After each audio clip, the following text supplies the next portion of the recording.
doing? Well, I've just found this car for sale on Silver Lake. I thought you were not buying a new car. Oh, right. But look. Let's come closer. It's a red, importantly, Toyota Prius 2nd Gen XW20. It's not the top spec, it's not the T-Spirit, it's a T4. But it looks like it isn't ruined. I think it's a police auction.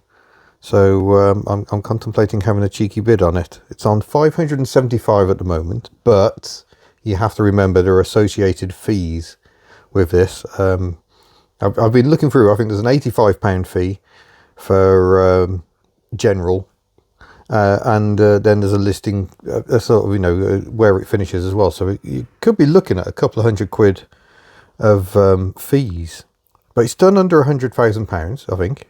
Oh no, it says 160,000. I'm confused. That's not what the dashboard said. It sounds really legit. So do I have a flutter? It is a very legitimate auction house that we look at all the time. It is. And this kind of brings together two things we've wanted to do for a while. One, we've wanted to buy an auction car. And two, you and your older electric car dreams. Oh no, sorry, yeah, it is 98,000. I think that 160 miles is how far it is away from us, maybe? Maybe. Happens to be near a certain YouTuber, doesn't it? Does, yeah.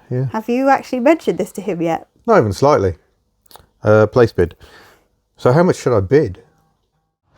Okay, sit rep on the Prius is I'm between filming Mark IV Astras in blue, as you do, and it's less than an hour till the end of the auction. It's at £1,100 at the moment. I've bid £1,050, so I'm outbid at the moment. I'm just wondering, how much do you risk?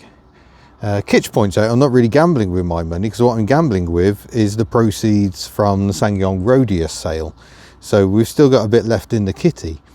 But similarly, I don't want to just waste that money on something that is totally broken.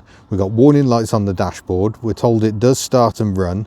No V5 with it, so I'd have to apply for that, which I'd suggest I'd probably do before going through any expenditure. V5 is the logbook. It says who is responsible for the vehicle, not who owns it. But I think the ownership trail would be pretty solid anyway.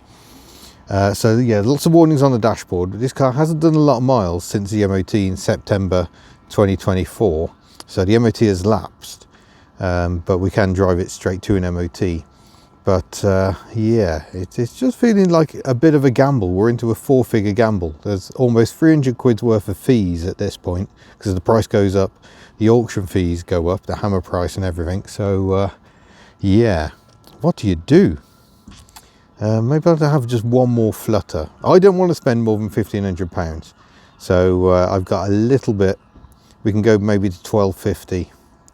And that's about £1,500 with all the fees. Thing is, it's the colour I want. And I don't think it's the spec I want. I don't think it's a T-Spirit, but it is the colour. The colour is important. But there is a silver one that's T-Spirit, so it's top spec. It means it's got leather. I don't really want leather, but all the other toys I do want. But 1,500 quid for sale in Aberdare, South Wales. So it's a lot closer to home. It's got full Toyota service history, up to 163,000 miles, and it only has 165 on the clock now. That kind of sounds like a better bet, but it isn't the colour I want. Am I being stupid? We didn't make it, folks. We got outbid. It ended up going for £1,700, which is more than I was happy paying. I wasn't happy paying more than £1,500, including fees. So someone's just paid £2,000 pretty much for that Prius. We found one in Aberdare, so I think we're going to have a look at that. A few days further on, and yeah, we didn't go for the Aberdare Prius either. I started getting the jitters about that when I asked the owner how long he'd had the vehicle, and he said the previous owner had had it for 10 years. Which isn't answering the question, is it? That means he's got it as a flipper, and I just didn't fancy it. So I still haven't bought a Prius. But what we have done is gone back to Silver Lake and bought something else. Find out what in an upcoming HubNote video. But this is just a HubNotes where I didn't buy a car. I hope you've enjoyed watching. And yeah, see what I've ended up with fairly soon. I mean, I've got to go and collect it yet. I say collect it, it's broken.